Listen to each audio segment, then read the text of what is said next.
ETF index mutual funds నేర్చుకుని stock మార్కెట్లో రాణించాలనుకుంటున్నారా? వెంటనే ఈ నెంబర్కి కాల్ చేయండి.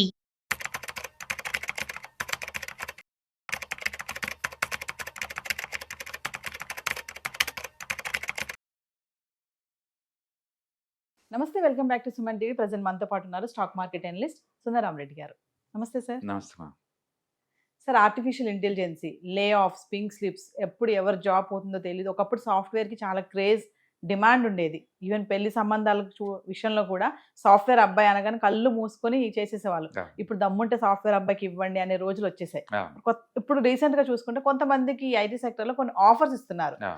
మీకు 1 year శాలరీ ఇస్తాము, మీరు వెళ్ళిపోండి అంటే రిజైన్ చేసేయండి అంటున్నారు. వెళ్ళిపోండి అని కూడా కాదు, 1 year శాలరీ ఇస్తాం, రిజైన్ చేయండి అని ఆఫర్ ఇస్తున్నారు స్మూత్ గా. అంటే ఇది ఆఫర్ అనుకోవాలా లేదా వాళ్ళని తీసేస్తున్నారా? అంటే ఏం చూస్ చేసుకోవాలి అక్కడ ఎంప్లాయీ అంటే? నో, బేసికల్ గా ఇదే కాదండి. నెక్స్ట్ అంటే ఐ మీన్ మనం ఇప్పుడు గురించి మాట్లాడుతున్నాం కదా. నేను చెప్పేది ఆకలి రాజ్యం అని చెప్పేసి 30 years బ్యాక్ సినిమా అండి. అప్పుడు కూడా బ్యాచిలర్స్ ఫుడ్ కోసం అల్లాడేవాళ్ళు. 2026 లో కూడా బ్యాచిలర్స్ ఫుడ్ కోసం అల్లాడతారు. దాని మీనింగ్ ఏంటంటే మార్కెట్లో కండిషన్ మారుతున్నాయి, స్ట్రైట్ గా నీకు కనిపించట్లేదు అంతే. అంటే మన సేమ్ అప్పటికే ఏ సినిమా కష్టాలు ఉన్నాయి, ఇప్పటికీ అంతే సినిమా కష్టాలు ఉంటాయి. అందుకని ఆర్టిఫిషియల్ ఇంటెలిజెన్స్ వచ్చి మన జీవితాలు ఏదో బీభత్సంగా మారుస్తుంది అనుకోమాకండి. అంటే 2000 ఉన్నప్పుడు కంప్యూటర్ కొలాప్స్ అయిపోయింది అన్నారు, బట్ లేసుకొచ్చింది బాగానే ఉంది. పీసీ వచ్చిన తర్వాత పేపర్ వర్కే ఉండదేమన్నారు, అది ఉంది ఇది ఉంది. ఎంఎస్ ఎక్సెల్ వచ్చిన తర్వాత ఇక అకౌంటెంట్ పని లేదన్నారు, వాళ్ళు ఉన్నారు. ఎక్సెల్ షీట్ ఉంది. ఇప్పుడు కూడా ఏముంది, ఏఐ వచ్చినది ఏఐ ఉంటుంది, కంప్యూటర్ అన్ని జాబ్స్ ఉంటాయి.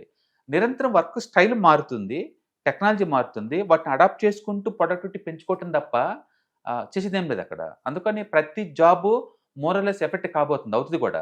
నేను టైపిస్ట్ ఉన్నాను, నేను టైప్ జాబ్ ఉందనుకోండి, ఎంఎస్ వర్డ్ వచ్చిన తర్వాత ఒకేసారి 40 కాపీలు డూప్లికేట్ చేయొచ్చు కదా. టైపింగ్లో మనం చేయలేం కదా. మీరు అప్డేట్ అవ్వలేదు అనుకోండి, మీ టైపింగ్ జాబ్తో పాటు పోతుంది. హో మూడ్ మై చీజ్ అని చెప్పేసి ఒక బుక్ ఉంటుంది 1990లోనే, ఇప్పటికి రెలవెంట్ అది. అంటే నా జాబ్ ఎవరు తీసుకున్నారు లిటరల్ మీనింగ్. అప్డేట్ కాకపోతే నీ జాబ్ నీది కాదు. కాబట్టి ఇప్పుడు స్పీడ్ అవుతుంది. ఇంత ముందు రోజులు స్లోగా ఉండేది, ఇప్పుడు కొంచెం స్పీడ్ అవుతుంది. కాబట్టి మీరు ఒకరి కోసం వర్క్ చేస్తున్నప్పుడు ఆ వర్క్కి రిలవెంట్ స్కిల్ మీ దగ్గర ఉందా లేదా నిరంతరం చెక్ చేసుకుంటూ ఉండండి. 1970లో జాబ్ వచ్చిందని నిద్రపోతానికి గవర్నమెంట్ జాబ్స్ ఏం కాదు, ప్రైవేట్ జాబ్స్ ఇవి. అప్డేషన్ లేకపోతే జాబులు పీకేస్తారు, అందులో డౌట్ లేదు. అవును, మీరు చెప్పింది కరెక్ట్. ఈ మధ్యకాలంలో ఎక్కువ వింటున్నాం మనం జాబ్స్ పీకటం అనేది. అండ్ జూనియర్స్కి ఏంటంటే అప్పుడే జాబ్లోకి వచ్చారు కాబట్టి తక్కువ ప్యాకేజీలు కాబట్టి వాడి వల్ల కంపెనీ పీకేసినా సరే వాళ్ళకి ఉపయోగం ఉండదు. మిడిల్ మేనేజ్మెంట్ వాళ్ళకి ఏంటంటే ఇప్పుడు ఎక్కువ శాలరీస్ కదా, అలాంటి వాళ్ళ మీద టార్గెట్ చేస్తున్నారు. అందుకని నెక్స్ట్ 2-3 yearsలో మిడిల్ మేనేజ్మెంట్లో ఒక 45 to 55 మధ్య ఉన్న వాళ్ళకి కొంచెం రిస్క్ జోన్లో ఉన్నట్లు లెక్క. బట్ వాళ్ళకి తెలుసు మనకంటే ఎక్కువ నెక్స్ట్ ఏం చేస్తే ఆ జాబ్ సర్వే అవుతాయి అనేది. కాబట్టి డెఫినెట్గా స్కిల్స్ రీడిఫైన్ అవ్వాల్సిందే, స్కిల్స్ అప్డేట్ చేసుకోవాల్సిందే. చేసుకోకపోతే జాబులు పీకేస్తారు. అంటే సీనియర్ కేటగిరీలో ఉన్న వాళ్ళని రిజైన్ చేయమంటున్నారు. సీనియర్ అనే బదులు ఎక్కువ శాలరీ ఉన్న తగ్గించుకుంటే ఖర్చులు తగ్గుతాయి కదా. End of the day A company అయినా సరే షేర్ హోల్డర్ రెస్పాన్సిబుల్ అంతే. మీరు సేల్స్ పెంచి లాభాలు తీసుకొస్తారా, ఖర్చులు తగ్గించుకొని లాభాలు తీసుకొస్తారా, రెండింటిలో ఏదో ఒకటి చూస్ చేసుకోమంటారు. సేల్స్ పెంచే టైం నాకు లేనప్పుడు, సేల్స్ పెంచడం కష్టమవుతున్నప్పుడు నెక్స్ట్ నీకు దొరికిన రూట్ ఏంటంటే ఖర్చులు తగ్గించుకోవటమే. ఖర్చులు తగ్గించుకుంటే మీనింగ్ ఏంటి, ఎక్కువ శాలరీ ఉన్న ఎంప్లాయీస్ని తగ్గించడమే. తగ్గించినప్పుడు ఆటోమేటిక్ తగ్గుద్ది అనమాట. అంటే గుర్తుపెట్టుకోండి, లాస్ట్ 9 monthsలో ఇండియాలో టాప్ 5 కంపెనీల వాళ్ళు రిక్రూట్ చేసుకున్న టోటల్ ఎంప్లాయీస్ జస్ట్ 17 అండి. అంటే ఏఐ వచ్చిందని మనం ఇప్పుడే చెప్తున్నాం, కంపెనీలకు ముందే తెలుసు. TCS, Wipro, Infosys, HL technology వీటన్నిటికి ముందే తెలుసు. అందుకనే వాళ్ళు గత 1 year నుంచి రెడీ అవుతున్నారు దానికి. అందుకని ఏఐ వల్ల రిస్క్ ఉందనే విషయం వాళ్ళకి తెలుసు. దానికి తగ్గట్టు వాళ్ళు అడాప్ట్ చేసుకుంటూ ఉన్నారు, ముందు పోతూ ఉన్నారు. అందుకని నిజంగా కంపెనీస్ మాత్రం జీరో అవుతాయి అంటే అవ్వండి. కాకపోతే లైఫ్ స్టైల్ మార్చుకోవాల్సిందే. మనం చూశారు నిన్న లాస్ట్ మంత్ స్పీడ్ డాన్స్ అని చెప్పేసి చైనా వాళ్ళు ఒక గ్రాఫిక్ దాన్ని రిలీజ్ చేశారు. 100 కోట్లు పెట్టి సినిమా తీసేదాన్ని ₹1,00,00,000 తీయచ్చు. 100 కోట్లతో అయ్యే గ్రాఫిక్స్ వర్క్ని ₹1,00,00,000 తీయచ్చండి. ఒకసారి చూడండి, స్పీడ్ డాన్స్ 2.0 అని ఎక్స్ట్రాడినరీ గ్రాఫిక్స్ వర్క్ ఫ్రీగా దొరుకుతున్నాయి ఆడ. అందుకని నువ్వు మారలేదనుకోండి, ఇంకా నేను 100 కోట్లు పెడతానంటే ప్రొడ్యూసర్ లాస్ అవటం ఆ డబ్బంతా. అందుకని యూ హ్యావ్ టు చేంజ్ అంతే. అంటే చేంజ్ అనేది నిరంతరం జరుగుతూనే ఉంటుంది, ఎప్పుడైనా జరుగుతూనే ఉంటుంది అది. కాబట్టి ఈసారి కొత్తదేం కాదండి అది. ఇప్పుడు కొత్త కాదు, మోర్ రిలవెంట్ ఉంది ఇప్పుడు అంతే. అందుకని ఏ పేర్లు పెట్టి అందరూ భయపడుతున్నాం కానీ మార్పు అనేది నిరంతరం. ఈవెన్ పల్లెటూరులో వ్యవసాయం కూడా డ్రోన్ ద్వారా మందులు కడుతున్నారండి. మీరు ఇంకా ట్యాంక్ తీసుకుని కొడతానంటే అది ఇప్పుడు వర్కౌట్ అవ్వదు. ఇంకా యూ హ్యావ్ టు అడాప్ట్ అనమాట. అలాగే ప్రొక్లైన్స్ అన్ని వచ్చేసి కాలాలు దొరుకుతూ పోతుంది, పనికి పథకాలు ఏం లేవు ఇప్పుడు. అందుకని అంతా మైగ్రేట్ అవుతున్నారు. అంటే మనం కూడా మైగ్రేట్ అవ్వాలి. ఈవెన్ ఐటీలో ఉన్నా సరే మీరు మైగ్రేట్ అవ్వాల్సిందే. అందుకని జాబ్ వాళ్ళు వచ్చేసి మిమ్మల్ని పో అనే లోపలనే మనకు రెలవెంట్ స్కిల్స్ మనం అప్డేట్ చేసుకొని రీడిఫైన్ చేసుకొని రెడీ అవటం బెటరు. 4-5 ఇంటర్వ్యూ ట్రై చేసుకోవడం బెటర్, అదొక పద్ధతి. రెండోది మీ ప్యాసివ్ అసెట్స్ ఏదైనా ఉంటే వాటిని పెంచుకోండి, వాటి మీద ఫోకస్ చేసుకోండి. అట్లీస్ట్ ఈ టైంలో అన్నా వాళ్ళు వచ్చి వార్నింగ్ ఇచ్చేంత వరకు ఉండాల్సిన అవసరం లేదు. ఈ లోపే మీ దగ్గర ఏమేమి అసెట్స్ ఉన్నాయి, జాబ్ కనుక పోతే సర్వైవింగ్ అవటం కోసం ఏ ఫండ్స్ ఎక్కడి నుంచి డబ్బు వస్తుంది క్లారిటీగా ఉండండి. మూడోది ఏదైనా స్లీపింగ్ మోడ్లో ఉన్న అసెట్స్ ఉంటే దాన్ని క్లోజ్ చేసేసి మనీ వచ్చే చోట పెట్టుకోండి. ఎగ్జాంపుల్ నా దగ్గర 1 ఎకరం ఉంది, అది దానికి ఏం రావట్లేదు నాకు, అమ్మేసి ఆ డబ్బుల్ని హైబ్రిడ్ ఫండ్స్లో పెట్టుకుంటాను. లేదా నాలెడ్జ్ ఉందంటే ఈటీఎఫ్స్తో గేమ్ ఆడుకుంటాను. ఏదో ఒకటి చేయండి, బట్ క్యాష్ ఫ్లో అయితే ఉండాలి కదా. ఫ్యామిలీ మధ్యలో మనం వదిలేయలేం కదా, కాబట్టి ప్రిపేర్ అవ్వండి. బట్ మీరు చెప్తున్నట్టు ఏ వల్ల సడన్గా వచ్చిన టెస్ట్ కాదండి ఇది, ఎప్పటి నుంచో ఉన్నాయి, మనకి మనిషి పుట్టినప్పటి కాడి నుంచో ఉన్నాయి. And who mood my choose more relevant ఇప్పుడు ఆ బుక్స్.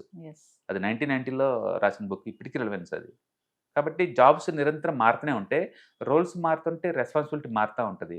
మనం రీస్కిల్ లేదా అప్ స్కిల్ చేసుకుంటూ కరెంట్ కాంపిటీషన్ తగ్గట్టు లేకపోతే ఏ జాబ్ అయినా పోతుందండి. అది నాట్ ఓన్లీ ఐటీ. కాబట్టి ఇప్పుడు న్యూస్ ఎక్కువ వాటి మీద వస్తున్నాయి కాబట్టి మనం వాళ్ళ మీద చెప్పి ఈవెన్ మనం కూడా అప్డేట్ అయిపోతే మన మీద కూడా వేరే వాళ్ళు జాలి చూపించాల్సి వచ్చింది. రేపు డెఫినెట్గా అన్ని చోట్ల జరుగుతుంది, ప్రతి ప్రొఫెషన్లో జరుగుతుంది. అండ్ ప్రస్తుతానికి ఐటీ గురించి మాట్లాడుకుంటున్నాం కాబట్టి ఐటీలో ఎక్కువ జరుగుతుంది, డెఫినెట్గా వేరే చోట కూడా జరుగుతుంది. ఇప్పుడు ఏ సబ్మిట్ జరుగుతుంది ఢిల్లీలో, అక్కడ కొన్ని యాప్స్ అయితే అంటే డాక్టర్ లేకపోతే వచ్చిన పేషెంట్స్ని అదే రీడ్ చేస్తుంది, అదే సజెస్ట్ చేస్తుంది టాబ్లెట్స్ని కూడా. 20-30 మంది వితిన్ మినిట్స్ కల్లా ఎక్సలెంట్ యాప్స్ వస్తుంది. యాప్స్ ద్వారా డెఫినెట్గా మనం ఏఐని అడాప్ట్ చేసుకుంటూ మనకి ఏదైనా పనికొచ్చే మ్యాటర్ ఉందంటే అప్డేట్ అవ్వడం చాలా బెటర్. అంటే వచ్చే టెక్నాలజీని మనం అప్డేట్ చేసుకుంటూ వెళ్ళాలి. వెళ్ళపోతే ఏంటంటే అది వాడేవాళ్ళు మనకన్నా మోర్ ప్రొడక్టివ్గా అవుతున్నారు కాబట్టి వాళ్ళ జాబ్ ఉంటుంది, మన జాబ్ ఉండదు. అండ్ మనకి మోర్ రెలవెన్స్, పర్సనల్ ఫైనాన్స్ ఇప్పుడు మోర్ రెలవెంట్లో ఉన్నాం మనం ఇప్పుడు. అంటే ఈ టైంలో కూడా ఇంకా మేల్కోలేదనుకోండి, మీరు చెప్పినట్టు వాళ్ళు పింక్ స్లిప్ వచ్చిందాక మనం వెయిట్ చేయడం వేస్ట్. అప్పుడు చేసామనుకోండి, ఆ తర్వాత నువ్వు థింక్ చేయాల్సిందే కదా. ఎందుకంటే ఇప్పుడు దాకా ఉన్న డబ్బులతోటి మన లైఫ్ స్టైల్ అని లగ్జరియస్గా బిల్డప్ చేసుకున్నారనుకోండి, దాన్ని మెయింటైన్ చేయాలంటే మనీ ఎక్కడి నుంచి వస్తుంది ఇప్పుడు. కాబట్టి మోర్ రెలవెన్స్. అంటే ఇప్పుడు నేను అడిగినట్టుగా అది ఆఫర్ కాదు కానీ వాళ్ళని రిజైన్ చేయమని డైరెక్ట్ ఇండైరెక్ట్ గా వెళ్ళిపోండి అని చెప్పడం. ఈ మోడర్న్ ఏజ్ లో ఎథిక్స్ ఉండవండి కంపెనీ వాళ్ళకి. నువ్వు నాకు పనికి వస్తావు అంటే ఉంచుకుంటే ఎంత ఎక్కువ ఇచ్చాను సరే, పనికి రావంటే రేపే రావద్దని చెప్తాను. వాళ్ళు ఎవరో మంచోళ్ళలాగా ఉన్నారు, ఇంకా 1 year ప్యాకేజ్ ఇస్తున్నారు, అదర్వైజ్ అది కూడా ఇచ్చేవాళ్ళు లేరు. నెక్స్ట్ మంత్ నుంచి రావద్దు అని కంపెనీలు బోల్డ్ అని ఉన్నాయి, మనం చేసేది ఏం లేదు. అందుకని ఇంత ముందులా లేబర్ లాస్ సపోర్ట్ చేయవు అండ్ ఎథికల్గా లేదు మేనేజ్మెంట్ వాళ్ళు కూడా. ఇంకెవరైనా ఉన్నారు అంటే కొంచెం ఎంప్లాయీస్కి వాళ్ళే స్కిల్ ట్రైనింగ్ ఇచ్చేసి పెట్టుకోవాలి యాక్చువల్ చెప్పాలంటే. ఎందుకంటే అన్ని సంవత్సరాలు లాయల్గా పనిచేసిన ఎంప్లాయీస్ని నువ్వు బయటికి నెట్టేసి ఏం చేద్దాం అనుకుంటున్నావు నువ్వు. బట్ గుర్తుపెట్టుకుని కంపెనీలు క్లోజ్ అవుతున్నాయి అక్కడ. అలాంటప్పుడు ఎవరికి వాళ్ళు సర్వైవింగ్ అవ్వడం చాలా ఇంపార్టెంట్. అందుకని మీరు ఏ ఇండస్ట్రియల్ డొమైన్లో కనుక్కుంటే ఆ ఇండస్ట్రీ డొమైన్ సంబంధించిన స్కిల్ అప్డేట్ చేసుకొని సర్వైవ్ అవుతుంది తప్ప చేసేది ఏం లేదు. అండ్ మీరన్నది కరెక్ట్. పర్టికులర్గా ఈ 45 to 55, 60 ఏజ్ వాళ్ళకైతే శాలరీస్ కొంచెం ఫ్యాట్ శాలరీస్ బాగా పెరుగుంటాయి కాబట్టి మేనేజ్మెంట్ వాళ్ళు ఫస్ట్ వాళ్ళని టార్గెట్ చేస్తున్నారు, వాళ్ళని టార్గెట్ చేసుకుంటూ పోతున్నారు. కాబట్టి వాళ్ళు మోర్ రిస్క్లో ఉన్నారు కొత్త ఎంప్లాయీస్తో పోల్చుకుంటే. కొత్త వాళ్ళు ఏంటంటే ఫ్లెక్సిబుల్ ఉంది వాళ్ళ దగ్గర. జాబ్ వచ్చిందాక ఓలా ఓవర్లో చేస్తారు, నెలకి 20,000 సంపాదిస్తా అంటున్నారు వాళ్ళు, వాళ్ళ దగ్గర ఫ్లెక్సిబిలిటీ ఉంది. బట్ 45 ఆ పని చేయలేరు కదా, అందుకని మోర్ ఉండదు. బట్ అదే టైంలో జాబ్స్ లేవంటే హై ఎండ్ జాబ్స్. నిన్న జైన్ స్ట్రీట్ కార్పొరేషన్ వాళ్ళు అయితే అంటే 4 కోట్ల ప్యాకేజ్ ప్రయాణం ముంబై లొకేషన్ కోసం నిన్న యాడ్స్ ఇచ్చారు వాళ్ళు. జైన్ స్ట్రీట్, అవును జైన్ స్ట్రీట్ వాళ్ళు హెడ్జ్ ఫండ్స్ వాళ్ళు అనమాట. వాళ్ళు ఆప్షన్ ట్రేడింగ్లో ఇండియాలో ఉన్నది లీడింగ్ ఉంటారు వాళ్ళు. 4 కోట్ల ప్యాకేజ్ ప్రయాణం, అది ఫ్రెషర్స్కి. అంటే మనం 2 రకాల ప్రపంచం చూస్తున్నాం. ఒకవైపు ఏమో స్కిల్ రెలవెంట్ లేవు అని చెప్పి పీకేసీ బ్యాచ్, ఇంకొకళ్ళు ఏమో మాకు మోడర్న్ స్కిల్ ఉన్న కావాలని చెప్పేసి కోట్ల కొద్ది ఆపరేషన్ బ్యాచ్ రెండొకళ్ళు. ఈ 2 జరుగుతుంది ఇండియాలో ప్రస్తుతానికి. ఇండియానే కదా, ప్రపంచవ్యాప్తంగా అంతే జరుగుతున్నాయి కంపెనీస్ అన్నీ కూడా. ఈవెన్ మెటా, గూగుల్ అన్నీ కూడా పాత ఎంప్లాయీస్ మొత్తం పీకేస్తున్నారు, కొత్త స్కిల్ ఉన్న రిక్రూట్ చేసుకుంటూ పోతున్నారు ఫ్రెషర్స్. అవును, మొన్న ఫేస్బుక్లో డైరెక్ట్గా వార్నింగ్ ఇచ్చారు, ఏఐని అడాప్ట్ చేయని ఎంప్లాయీస్ ఎవరైనా ఉంటే ఇంటికి వెళ్ళిపోండి అని చెప్పేసి వాళ్ళు డైరెక్ట్గా చెప్తున్నారు. దాని మీనింగ్ ఏంటంటే మీరు ఒకరి కింద వర్క్ చేస్తున్నారంటే be prepared to learn everything updation అనమాట. చేసుకుంటే అప్డేట్ నాలెడ్జ్ ఉంటే మీ జాబ్ ఉంటుంది, అప్డేట్ జాబ్ ఉండకపోతే ఉండదు. సో ఒకసారి మరి ఫర్దర్గా మన క్లాసెస్ స్టార్ట్ అవబోతున్నాయి కదా, వాటి గురించి. ఈ మంత్ ఎండింగ్లో మళ్ళీ వీకెండ్స్లో ఉంటుందండి. And ETFs, index funds, mutual funds ఎవరైనా ఇంట్రెస్టింగ్ పార్టిసిపెంట్స్ ఉంటే కింద స్క్రోల్ అవుతున్న నెంబర్పై కాల్ చేసుకుంటే మన వాళ్ళు ఇన్ఫర్మేషన్ పాస్ చేస్తారు. సో వ్యూవర్స్, మరి ఫిబ్రవరి 28 నుంచి మార్చి 2వ తారీఖు వరకు stock market analyst Sundar Rama Reddy గారిది క్లాసెస్ అయితే నిర్వహించబోతున్నారు. ఈవినింగ్ 6 గంటల నుంచి 8 గంటల వరకు index funds, mutual funds, ETFs ఏది ఎక్కడ ఇన్వెస్ట్మెంట్ చేయాలి, ఎంత ఇన్వెస్ట్మెంట్ చేయాలి, ఎలా ఇన్వెస్ట్మెంట్ చేయాలి, ఎంత ఇన్వెస్ట్మెంట్ చేస్తే ఎలాంటి రిటర్న్స్ వస్తాయి, హై రిటర్న్స్ ఇచ్చే ఫండ్స్ ఏమేమి ఉన్నాయి, మరి ఒక్కసారి కనుక సార్ క్లాస్ మీరు అటెండ్ అవుతే సార్తో డైరెక్ట్గా మాట్లాడి మీ డౌట్స్ అన్ని కూడా క్లారిటీ చేసుకోవచ్చు. ఇంకా ఈ వెబినార్లో పార్టిసిపేట్ చేయడం వల్ల మీకు investment strategies and business ideas కూడా తెలుసుకునే అవకాశం అయితే ఉంటుంది. మరి లేట్ చేయకండి, కింద స్క్రోల్ అవుతున్న నెంబర్కి కాల్ చేసి స్లాట్ బుక్ చేసుకోండి. హాయ్, స్టాక్ మార్కెట్లో వాలటిలిటీకి దూరంగా ఉంటున్నారా? పోర్ట్ఫోలియోస్ అన్ని కూడా రెడ్లో ఉండి బ్లీడ్ అవుతున్నాయా? అంటే స్టాక్ మార్కెట్లో ఉండి సస్టైనబిలిటీ ఉన్న బిజినెస్ మోడల్ లాగా, లేదా స్టాక్ మార్కెట్ లాంగ్ టర్మ్లో మంచి వెల్త్ క్రియేట్ చేసుకునేలాగా ప్లానింగ్స్ ఏమైనా ఉన్నాయా? అయితే అలాంటి వాళ్ళ కోసం ఈ ప్రోగ్రామ్ అండి.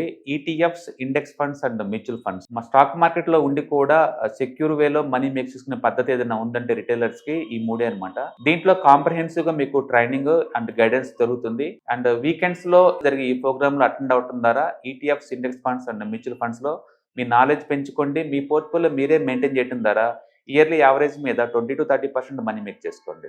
All the best. Thank you.